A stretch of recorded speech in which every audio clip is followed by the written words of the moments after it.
creepy animatronics, dismantling your dead baby's crib, and marching bands? If you're like me, you felt like this after the finale.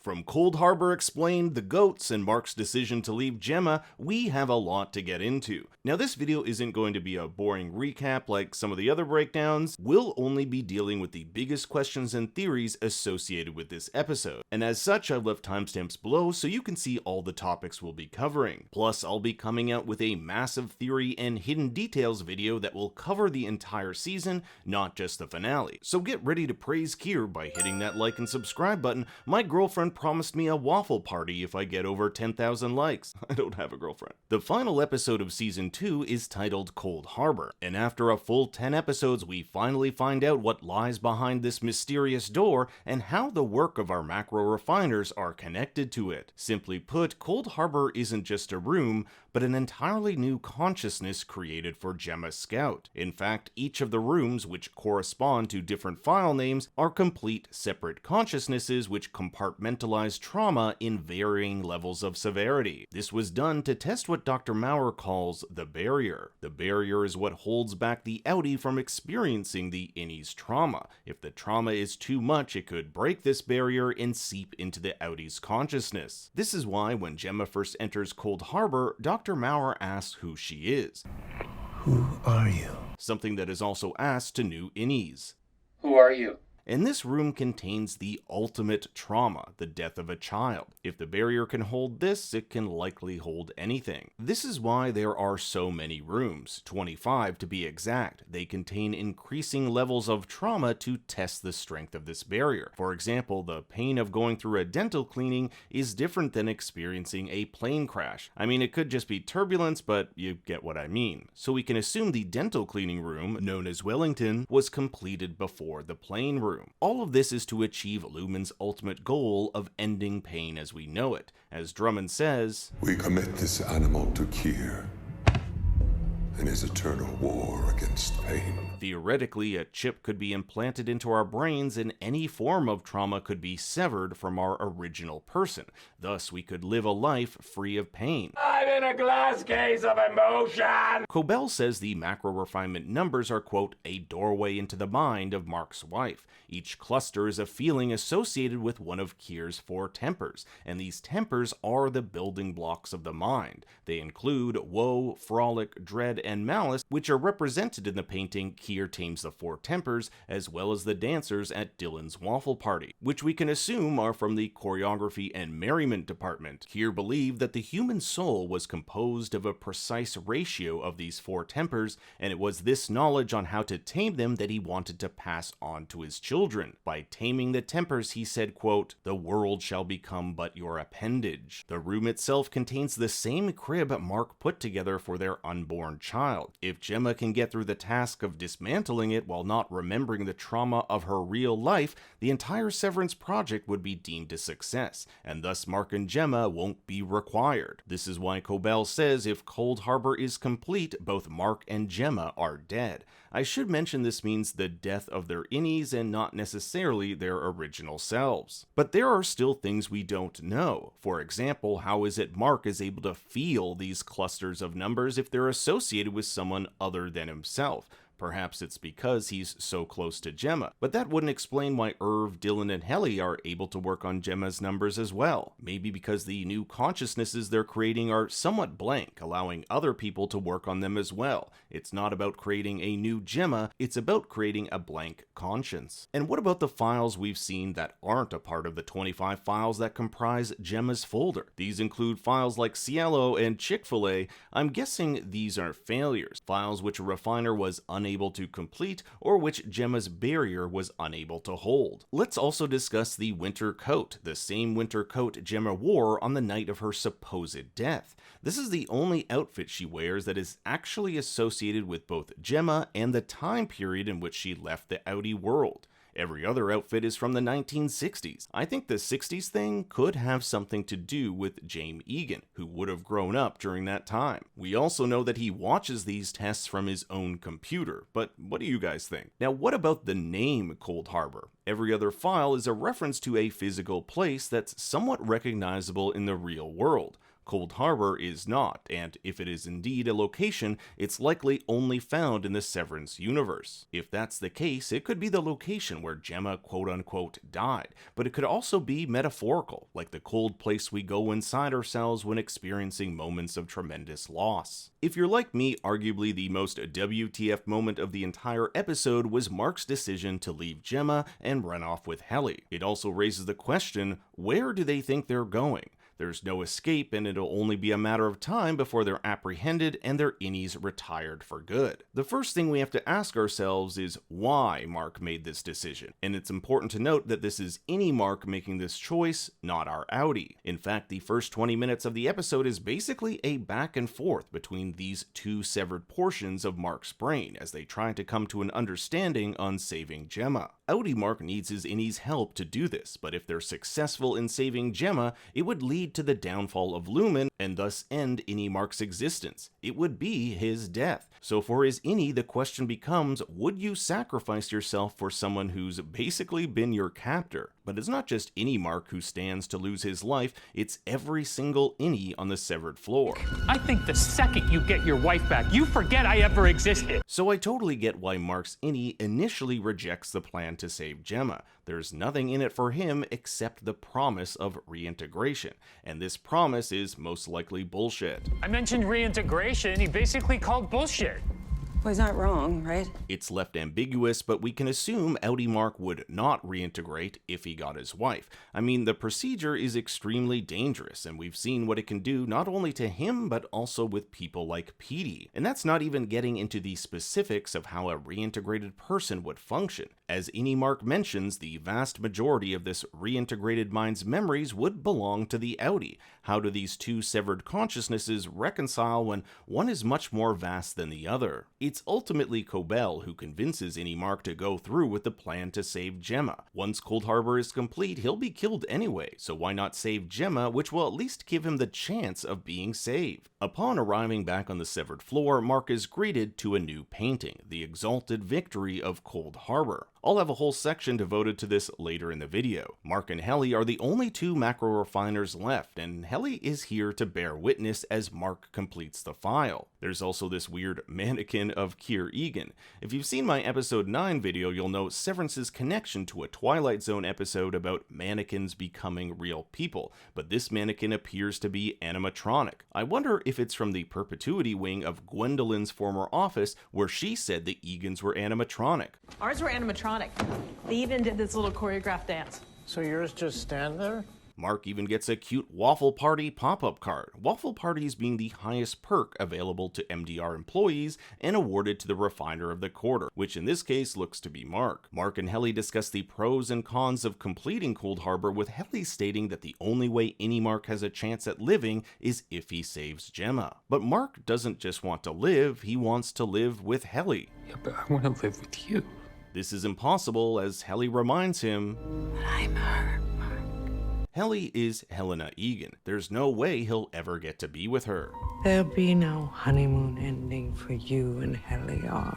But I actually think there is a way they can be together, and we'll get to that in a bit. Helly has this interesting callback to episode 1 where she tells Mark she's been trying to think of another place besides Delaware. Been trying to think of other place names besides Delaware. This was one of the questions Mark first asked Helly. Please name any U.S. state or territory I- that comes to mind. I don't know, Delaware. And the two end up talking about the equator. This is an interesting location considering the equator is what separates the northern and southern hemispheres. It's a metaphor for not only the severed brain cutting our consciousness into innie and outie, but for the severance floor itself. The last thing Helly says to Mark before he ventures off to save Gemma is, "See you at the equator." And where does she meet him at the end of the episode but on the severed floor? The floor that separates the test floor below and the outie world up top. It could also mean the door that separates the outside world from the inside. But let's fast forward to that pivotal moment Mark chooses Helly over Gemma. Is it an irrational decision? Sure, but who says anything about love is rational? This is a man whose reason to live is Helly, and by going through that door, even if reintegration was possible, he'd never get to be with her. By choosing Helly, he is choosing to spend the last moments of his existence with someone he loves. And I don't know about you guys, but I got the feeling he was making making this decision on the spot. It's not like he had some master plan to escape with Helly this whole time. The song that plays at the end is Noel Harrison's The Windmills of Your Mind, which first debuted in the 1968 film The Thomas Crown Affair. It actually won the Oscar for Best Original Song. It's a song all about the nature of consciousness, while the movie explores themes like forbidden love, so you can see why this choice was an ideal fit. Mark and Helly run through the hallway, and you'll notice the picture shifts from digital to film, similar to the flashbacks we saw in episode 207's Chikai Bardo. Remember, in Buddhism, Chikai Bardo is a term to describe the transitionary period from life to death. Mark and Helly are in such a period, literally running to their deaths. They have nowhere to go. In an interview with the movie podcast, cinematographer Jessica Ligagne says of the choice to use film, "But there are parts of it where we wanted a different feeling. You know, where we were really looking for a different identity and a sense of nostalgia." The juxtaposition of digital to film parallels that of the Outie and Innie world. Whereas digital tends to be artificial and mechanical, film is organic and physical. The decision to end on a freeze frame is reminiscent of the French New Wave. The most famous example, Francois Truffaut's The 400 Blows. In it, a young boy spends time with his best friend trying to plan a better life, but comes into conflict with the law. Similar to Mark becoming best friends with Helly, talking about their lives, and coming into conflict with Lumen. The use of a freeze frame also leaves the viewer with a sense of uncertainty, ambiguity, and concern for the lives of our characters. As we transition to the end credits, a traditional prison work song, Go Down Old Hannah, plays. Old Hannah was a nickname for the sun and how its relentless and punishing heat beat down on the prisoners as they worked. Helly and Mark are much like these prisoners. They're waiting for that sun to set, the sun here being the oppressive Lumen regime. But is this the end of Mark and Helly, and how could they possibly get out of this situation? I think the answer lies in James's speech to Helly, in which he openly states he doesn't love his actual daughter, Helena. I do not love my daughter. It is actually Helly who has the spirit of Keir within her. You and your family created hell, and you're going to burn in it. There he is. In fact, James admits to siring many children, none of them possessing the spirit of Keir. If you know where I'm going with this, I think James will switch Helly and Helena, essentially shutting off the Helena part of her brain so that Helly can live in the outside world where he can cultivate the Keir within her. I'm sure she'll demand any Mark come with her, which may give James leverage in his control over her. This allows the two of them to have a life together, albeit under the thumb of Lumen. This means Outie Mark would be shut down too, and it creates a really interesting dynamic going into season 3. I have to believe that Gemma will have run out of that stairwell where she'll be picked up by Devon and Miss Cobel. So while season 2 was all about Mark saving Gemma, season 3 will be about Gemma saving Mark. The alternative is some sort of Innie uprising. We've already seen glimpses of this with Dylan and the choreography and merriment department standing up to Milchek, although I think this direction would be too messy. And while we're here, did you notice that the song, choreography, and merriment plays when they first arrived is Keir Chosen One Keir, the song Cobel sang back in season 1. All of the players use plastic instruments made from 3D printers from Optics and Design. These instruments can even be found flowing out of Irv's bereavement mug in the intro titles. While Lumen has purposely kept these departments separate from one another, they all seem to support each other, with the overall goal being the completion of Cold Harbor. O&D makes the items for the rooms, MDR refines the numbers for a new consciousness, Mammalians Nurturable provide the goats, and choreography and merriment improve morale for the workers. And a little off topic, but can we also clock how James had his own room connected to an elevator? Is this part of the Severance elevator, or is this somewhere else entirely? Since season 1, one of the biggest questions on everyone's minds are, what the hell are these friggin' goats? And the finale gives us a bit more clues about these kids. Yeah, I didn't know that a baby goat is called a kid. It makes more sense now that the mascot for Cobel's school were the fighting kids. And now that we know these animals are used as a sacrifice, it adds an extra layer of creepy. The first thing we'll learn is that the Severance floor hallway has a hidden room. It makes me question whether there are other such rooms scattered around the labyrinthine halls. As Gemma is herded to Cold Harbor, Lorne, the head of Mammalians Nurturable, brings a goat to Drummond. The name Lorne originates in Scotland and means fox, and foxes are known to go after goats, especially kids, so this is all very planned out by the writers. It's also crazy to have the death of a kid juxtaposed to Gemma literally dismantling the crib of her dead child. The goat has come as a quote offering, and this particular kid was chosen because it's demonstrated Lumen's 9 core principles such as verve and wiles. The whole ceremony is akin to a cultish or satanic ritual. Goats have commonly been associated with the devil, and even Lorne's outfit looks satanic in its Lumen black. This is a ritual that's been done multiple times before, as Lorne will question how many times they'll have to keep doing this. You can see that Lorne does not like this senseless killing, and it's no doubt part of the reason she'll turn on Drummond. But the very fact this has been done multiple times raises many questions. How many times has Gemma gone through this process? Are there others like Gemma who are also going through this efficacy test? Remember, there is an identical room across from her on the test floor. This goat, referred to as a beast by Drummond, will be attuned to a quote cherished woman, who we can assume is Gemma. Its spirit will guide her to Kier's door. I personally believe that this whole ritual should be taken symbolically and not literally. Like, I don't believe a ghost goat is going to lead Gemma to a door where Kier is. Symbolically, this ritual makes a lot more sense. For example, in certain mythologies, goats are seen as psychopomps, or creatures that can move between worlds, usually the material and spiritual. Perhaps the most famous example is the half-goat god Pan,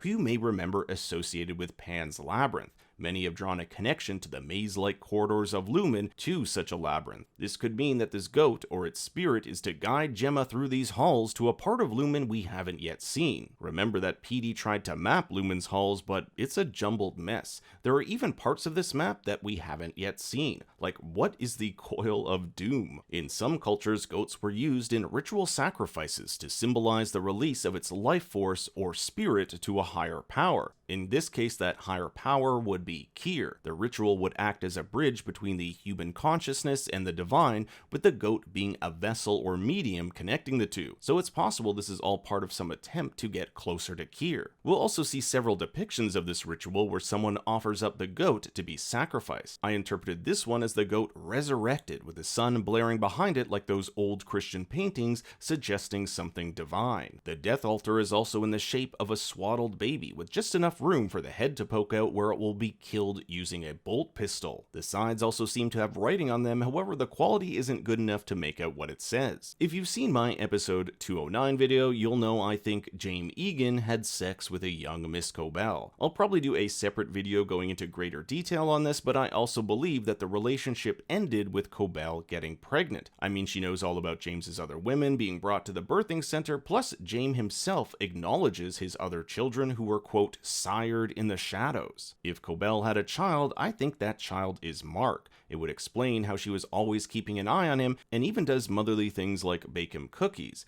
But there's one line in this episode that really highlights this. It's where she says to Mark, "I care for you." Something about this line seemed so out of place, and knowing how intentional this show is with its dialogue, I can't help but think it's another clue that Cobel is Mark's mother and she had to give him up as a teen mom. Just when you thought the paintings in this show couldn't get any better, we're treated to this masterpiece titled The Exalted Victory of Cold Harbor. It depicts Mark surrounded by various friends and co-workers as he finishes Cold Harbor in what could only be described as an orgasmic state, reaching his hand in the air as if receiving some divine favor. The location is Woe's Hollow, which we saw during our Innie's Ortbo, and we even get a glimpse of the world's tallest waterfall. Woe's Hollow is where Kier went to drown out the sound of his dying twin brother Dieter, and I thought this was pretty cool, but Dieter Egan is an anagram for AI generated, and Wintertide is an anagram for Dieter Twin. Atop the falls, looming over the others, are various members of the Egan family. From left to right, Ambrose, Myrtle, Philip, Jaime, Helena, Kier, Leonora, Baird, and Gerhardt. The show is filled with nods to these characters, like Pip's Diner is named after Philip Egan, and the Leonora apartments are where Irv lives. Below the waterfall, we'll see clusters of different groups that have brought Mark to this moment. In the far back left are Rickon's friends, Patton, Denise, and Rebecca. And it took me a while to figure out who this guy is. It's Balf, the guy who informs Rickon the neti pot is ready.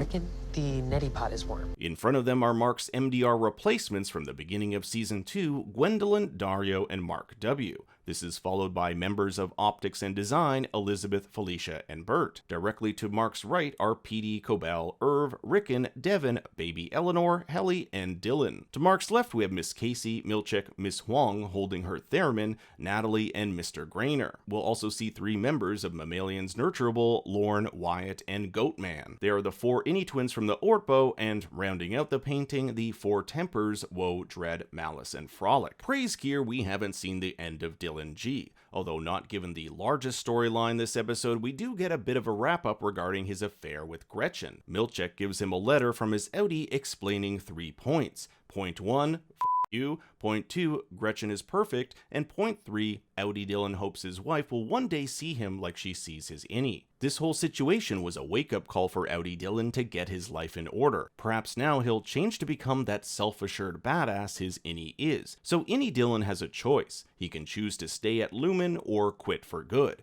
And I think that heroic push of the vending machine to block Milchick gives us our answer. He's here to stay. I also like that on his resignation form he only put down his first name because that's all he knows. And did anyone else notice that the break room has been cleared out? It's almost as if once Mark is done with Cold Harbor, MDR isn't needed anymore, and they've already started clearing things out. For those wanting a brief explanation of the Gemma escape, here's a step-by-step guide where I'll display who's an innie and outie every step of the way. We start with outie Mark making his way from Lumen's ground floor. There he will take the elevator down to the Severance floor where he turns into his innie. Innie Mark then makes his way to the export hallway using the directions slipped to him by Helly. By going down the export hallway elevator, he turns back into his outie since he is no longer on the severed floor. There he finds Gemma, whose brain has been severed 25 times in the Cold Harbor room. This is why she doesn't recognize him when she first meets him. This room also doesn't affect Mark's chip, so he's still his outie here. When they exit the room, Mark is still his outie, but Cold Harbor Gemma turns back into regular Gemma, the same Gemma that fell in love with Mark those years ago. They have a brief moment to embrace before rushing back to the elevator. As we ascend to the severed floor, we get the most awkward switch as our characters kiss, turning back into Innie Mark and Miss Casey. Finally, there's the stairwell threshold. Miss Casey goes through first, and upon exiting the other side, turns into Gemma. Mark, however, stays behind with Helly. With Season 2 having come to an end, there is some good news. As of the time of this writing, as Season 3 has not been confirmed,